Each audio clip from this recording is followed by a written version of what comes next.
አንስተው ነበር ጨዋታው ልክ እንደተጠናቀቀ ካሪ ከመጣ በኋላ ማንቸስተር ዩናይትድ ያሸነፋቸው ቡድኖች እንዲ ቶፕ 6 ከሚባሉት ግጥ አሁን ስፐርስ ውስጥ መገኘቱ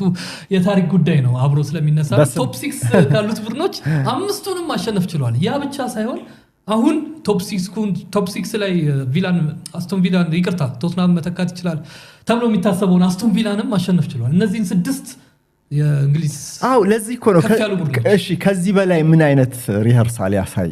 ሪሄርሳል ካልከው እንግዲህ ዋናውን ቲያትር 2026-27 ነው ካልክ በቋሚ ኮንትራት የሚሰራበት ይሄኛውን እንደ ሙከራ እንኳን ብታየው በምንድን ነው የወደቀው ሊድስ ኒውካስል ሁለቱ ሽንፈቶች ናቸው የኒውካስል ሽንፈት አለ ግን ያው ኒውካስል ሊድስ አሁን የሊድስ ጨዋታን የበለጠ ዩናይትድ ደጋፊዎችን ያስከፋዋል ጥሩ ያልነበረበት እና